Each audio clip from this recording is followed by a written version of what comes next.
ಭಯೋತ್ಪಾದಕರಿಗೆ ಬೆಂಬಲ ನೀಡುವ ಮೂಲಕ ಭಾರತದ ವಿರುದ್ಧ ಕತ್ತಿ ಮಸೆಯುವ ಪಾಕಿಸ್ತಾನದ ಕಿತಾಪತಿ ಒಂದು ಕಡೆಯಾದರೆ, ಪಾಕಿಸ್ತಾನಕ್ಕೆ ಒಳಗೊಳಗೆ ಸಾಥ್ ಕೊಡ್ತಿರುವ ನೆರೆ ರಾಷ್ಟ್ರ ಚೀನಾ ಭಾರತಕ್ಕೆ ಮಗ್ಗುಲ ಮುಳ್ಳು.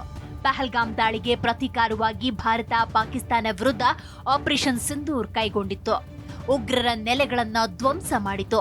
ಅಷ್ಟೇ ಇಲ್ಲ, ಪಾಕಿಸ್ತಾನದ ಒಳಗೆ ನುಗ್ಗಿ ವಾಯು ನೆಲೆಗಳ ಮೇಲೆ ದಾಳಿ ಮಾಡಿತು. ಆದರೆ ಪಾಕಿಸ್ತಾನ ಭಾರತದ ಮೇಲೆ ನಿರಂತರ ಡ್ರೋನ್ ದಾಳಿಗೆ ಯತ್ನಿಸಿತು. ಅಲ್ಲದೆ ನಮ್ಮ ಸೇನಾ ನೆಲೆಗಳನ್ನ ಗುರಿಯಾಗಿಸಿಕೊಂಡು ಕ್ಷಿಪಣಿ ದಾಳಿಗೆ ವಿಫಲ ಯತ್ನ ನಡೆಸಿತು. ಪಾಕಿಸ್ತಾನಕ್ಕೆ ಒಳಗೊಳಗೆ ಶಸ್ತ್ರಾಸ್ತ್ರಗಳನ್ನ ಪೂರೈಸುವ ಮೂಲಕ ಚೀನಾ ಕಳ್ಳಾಟ ಪ್ರದರ್ಶಿಸಿದೆ.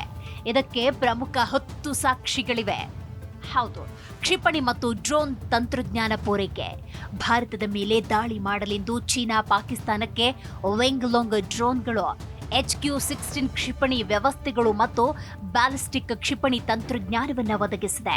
ಇದು ಭಾರತ ವಶಪಡಿಸಿಕೊಂಡ ಅವಶೇಷಗಳಿಂದ ಪತ್ತೆಯಾಗಿದೆ. ಪಾಕ್ ಆಕ್ರಮಿತ ಕಾಶ್ಮೀರದಲ್ಲಿ ಚೀನಾ ಮಿಲಿಟರಿ ಉಪಸ್ಥಿತಿ. ಸಿಪಿಇಸಿ ಯೋಜನೆಯ ಸೋಗಿನಲ್ಲಿ ಚೀನಾದ PLA ಘಟಕಗಳು ಮತ್ತು ಭದ್ರತಾ ಕಂಪನಿಗಳನ್ನು ಪಿಒಕೆಯಲ್ಲಿ ನಿಯೋಜಿಸಿದೆ. ಭಯೋತ್ಪಾದಕ ಸಂಘಟನೆಗಳಿಗೆ ಪರೋಕ್ಷ ಬೆಂಬಲ.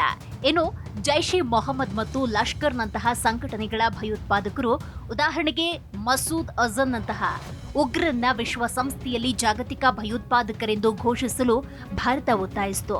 ಆದರೆ ಇದಕ್ಕೆ ಚೀನಾ ಹಲವಾರು ಬಾರಿ ತಡೆದಿದೆ. ವಿಶ್ವಸಂಸ್ಥೆಯಲ್ಲಿ ಪಾಕಿಸ್ತಾನಕ್ಕೆ ಚೀನಾ ಈಗಲೂ ಬೆಂಬಲವಾಗಿ ನಿಂತಿದೆ. ಚೀನಾ ಪಾಕಿಸ್ತಾನ ಕಾರ್ಯತಂತ್ರದ ಮೈತ್ರಿ. ಭಾರತದ ವಿರುದ್ಧ ಯಾವುದೇ ಪ್ರಕರಣವಾಗಲಿ ಚೀನಾ ಎಂದಿಗೂ ಸಾಥ್ ಕೊಟ್ಟಿಲ್ಲ. ಆದರೆ ಪಾಕಿಸ್ತಾನದ ಯಾವುದೇ ವಿಚಾರವಾಗಲಿ ಚೀನಾ ಅಧಿಕೃತವಾಗಿ ಬೆಂಬಲಕ್ಕೆ ನಿಂತಿದೆ. ಭಾರತ ವಿರೋಧಿ ಜಂಟಿ ಮಿಲಿಟರಿ ನಿಯೋಜನೆ. ಚೀನಾ ಮತ್ತು ಪಾಕಿಸ್ತಾನಗಳು ಭಾರತದ ಗಡಿಯ ಬಳಿ ಹಲವಾರು ಬಾರಿ ಜಂಟಿ ಮಿಲಿಟರಿ ಕಾರ್ಯಾಚರಣೆ ನಡೆಸಿವೆ. ಈ ಮೂಲಕ ಭಾರತಕ್ಕೆ ನೇರ ಸಂದೇಶ ರವಾನಿಸುವ ಪ್ರಯತ್ನ ಮಾಡಿವೆ. ಗಾಲ್ವಾನ್ ಸಂಘರ್ಷದ ವೇಳೆ ಚೀನಾಗೆ ಪಾಕ್ ಬೆಂಬಲ. ಚೀನಾ ಜೊತೆಗೆ ಭಾರತದ ಗಾಲ್ವಾನ್ ಸಂಘರ್ಷದ ನಂತರ ಪಾಕಿಸ್ತಾನ ನಮ್ಮ ಸೈನಿಕರ ಮೇಲೆ ಗುಂಡಿನ ದಾಳಿ ನಡೆಸಿತು. ಅಷ್ಟೇ ಅಲ್ಲ, 2020ರಲ್ಲಿ ಭಾರತ ಲಡಾಖ್ನಲ್ಲಿ ಚೀನಾದೊಂದಿಗೆ ಹೋರಾಡುತ್ತಿದ್ದಾಗ LOCಯಲ್ಲಿ ಪಾಕಿಸ್ತಾನದಿಂದ ಕದನ ವಿರಾಮ ಉಲ್ಲಂಘನೆ ಹೆಚ್ಚಾಯಿತು.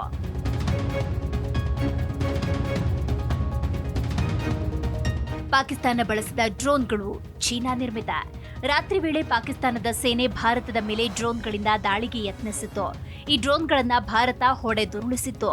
ಧ್ವಂಸವಾದ ಡ್ರೋನ್ಗಳ ಅವಶೇಷಗಳನ್ನು ಪರಿಶೀಲಿಸಿದಾಗ ಇವು ಚೀನಾ ನಿರ್ಮಿತ ಡ್ರೋನ್ಗಳು ಅನ್ನೋದು ಪತ್ತೆಯಾಯಿತು.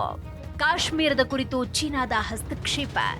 ಜಮ್ಮು ಕಾಶ್ಮೀರದಲ್ಲಿ 370ನೇ ವಿಧಿಯನ್ನ ತೆಗೆದುಕೊಂಡಾಗ ಭಾರತದ ನಿರ್ಧಾರವನ್ನ ಚೀನಾ ವಿರೋಧಿಸಿತು. ಪಾಕಿಸ್ತಾನದೊಂದಿಗೆ ಸೇರಿ ವಿಶ್ವಸಂಸ್ಥೆಯಲ್ಲಿ ವಿಚಾರ ಪ್ರಸ್ತಾಪಕ್ಕೆ ಪ್ರಯತ್ನಿಸಿತು. ಇನ್ನು ಹಲವು ಬಾರಿ ಕಾಶ್ಮೀರದ ಕುರಿತು ಚೀನಾದ ಹೇಳಿಕೆ, ಭಾರತದ ಆಂತರಿಕ ವ್ಯವಹಾರಗಳಲ್ಲಿ ಹಸ್ತಕ್ಷೇಪ ಮಾಡ್ತಾ ಇರುವುದು ಭಾರತದ ವಿರುದ್ಧ ಚೀನಾದ ಷಡ್ಯಂತ್ರಕ್ಕೆ ಮತ್ತೊಂದು ಸಾಕ್ಷಿ. ಪಾಕಿಸ್ತಾನದೊಂದಿಗೆ ಉದ್ವಿಗ್ನತೆ ಇರುವಾಗ ಚೀನಾ ಉದ್ದೇಶಪೂರ್ವಕವಾಗಿ ಅರುಣಾಚಲ ಪ್ರದೇಶ ವಿಷಯವನ್ನ ಚೀನಾ ಎತ್ತತ್ತೆ. ಸೈಬರ್ ದಾಳಿ, ಯುದ್ಧದಲ್ಲಿ ಸಹಕಾರ. ಚೀನಾ ಮತ್ತು ಪಾಕಿಸ್ತಾನ ಜೊತೆಗೂಡಿ ಭಾರತದ ಮೇಲೆ ಪದೇ ಪದೇ ಸೈಬರ್ ದಾಳಿ ನಡೆಸ್ತಾನೇ ಇದೆ. ವಿಶೇಷವಾಗಿ ರಕ್ಷಣಾ, ರೈಲ್ವೆ, ವಿದ್ಯುತ್ ಗ್ರಿಡ್ಗಳ ಮೇಲೆ ಸೈಬರ್ ದಾಳಿಗೆ ಯತ್ನ ನಡೆದಿದೆ. ಜಗತ್ತಿನ ಮುಂದೆ ಪಾಕಿಸ್ತಾನವನ್ನ ರಕ್ಷಿಸುವುದು. ಭಾರತವು ಭಯೋತ್ಪಾದನೆಯ ವಿಷಯದಲ್ಲಿ ಪಾಕಿಸ್ತಾನವನ್ನ ಮೂಲೆಗುಂಪು ಮಾಡಿದೆ. ಆದರೆ ಈ ವಿಚಾರದಲ್ಲಿ ಚೀನಾ ವಿಶ್ವಸಂಸ್ಥೆ, SCO, ಬ್ರಿಕ್ಸ್ನಂತಹ ವೇದಿಕೆಗಳಲ್ಲಿ ಪಾಕಿಸ್ತಾನದ ವರ್ಚಸ್ಸನ್ನು ಉಳಿಸಲು ಪ್ರಯತ್ನಿಸಿದೆ. ಇದೆಲ್ಲವೂ ಭಾರತದ ವಿರುದ್ಧ ಚೀನಾದ ದ್ವಿಮುಖ ನೀತಿಗೆ ಸಾಕ್ಷಿ. ಪಾಕಿಸ್ತಾನಕ್ಕೆ ಬೆಂಬಲ ನೀಡುವ ಚೀನಾದ ಕುತಂತ್ರ ಬುದ್ಧಿ ಬಯಲಾಗುತ್ತಿದ್ದಂತೆ ಭಾರತ ಡ್ರ್ಯಾಗನ್ ರಾಷ್ಟ್ರಕ್ಕೆ ಟಕ್ಕರ್ ಕೊಟ್ಟಿದೆ. ಅದಾನಿ ಒಡೆತನದ ಮುಂಬೈ, ಅಹಮದಾಬಾದ್, ಮಂಗಳೂರು, ಲಕ್ನೌ, ಜೈಪುರ, ತಿರುವನಂತಪುರ, ಗುವಾಹಟಿ ಸೇರಿ ಹಲವು ಏರ್ಪೋರ್ಟ್ಗಳಲ್ಲಿ ಚೀನಾದ ಕಂಪನಿ ಲಾಂಚ್ ಸೇವೆ ಒದಗಿಸ್ತಾ ಇತ್ತು. ಇದೀಗ ಈ ಒಪ್ಪಂದಕ್ಕೆ ಅದಾನಿ ಕಂಪನಿಗೆ ಬ್ರೇಕ್ ಹಾಕಿದೆ. ಟರ್ಕಿ ಮೂಲದ ಸೆಲೆಬಿ ಏರ್ಪೋರ್ಟ್ ಸರ್ವಿಸ್ಗೂ ಬ್ರೇಕ್.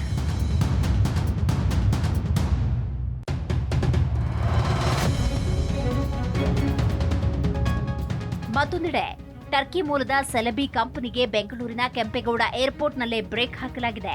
ಕಾರ್ಗೋ ವಿಮಾನಗಳ ನಿರ್ವಹಣೆ ಮಾಡ್ತಾ ಇದ್ದ ಸೆಲೆಬಿ ಕಂಪನಿ ಜೊತೆಗಿನ ಒಪ್ಪಂದ ಕ್ಯಾನ್ಸಲ್ ಮಾಡಿದ್ದು ಭದ್ರತಾ ಅನುಮತಿ ರದ್ದು ಮಾಡಲಾಗಿದೆ. ಕೇಂದ್ರ ಸರ್ಕಾರದ ಆದೇಶದಿಂದ ಈ ನಿರ್ಧಾರ ತೆಗೆದುಕೊಳ್ಳಲಾಗಿದೆ.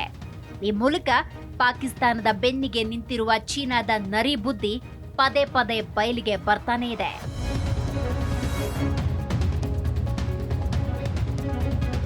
ಈ ನಡುವೆ ಪಾಕಿಸ್ತಾನಕ್ಕೆ ಬೆಂಬಲ ಕೊಟ್ಟು ಭಾರತವನ್ನ ಕೆರಳಿಸಿದ ಚೀನಾ ಈಗ ಮತ್ತೆ ಕಾಲು ಕೆರೆದು ಅರುಣಾಚಲ ಪ್ರದೇಶ ವಿಷಯದಲ್ಲಿ ಕಿತಾಪತಿ ತೆಗೆದಿದೆ.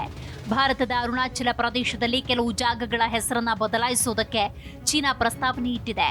ಮರುನಾಮಕರಣ ಮಾಡಬೇಕು ಅಂತ ಚೀನಾ ವ್ಯರ್ಥ ಹಾಗೂ ಅಸಂಬದ್ಧ ಪ್ರಯತ್ನಕ್ಕೆ ಕೈ ಹಾಕಿದ್ದು, ಭಾರತ ಸ್ಪಷ್ಟವಾಗಿ ಚೀನಾಕ್ಕೆ ಎಚ್ಚರಿಕೆ ಕೊಟ್ಟು ತಿರಸ್ಕರಿಸಿದೆ.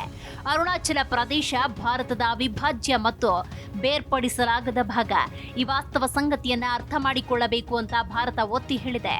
ನೋಡಿದ್ರಲ್ಲ, ಶಾಂತಿಪ್ರಿಯ ರಾಷ್ಟ್ರ ಭಾರತಕ್ಕೆ ನೆರೆಹೊರೆಯ ಪಾಕಿಸ್ತಾನ ಮತ್ತು ಚೀನಾ ಯಾವ ರೀತಿ ನಿರಂತರ ಉಪಟಳವನ್ನ ನೀಡ್ತಿವೆ ಎಂಬುದನ್ನ.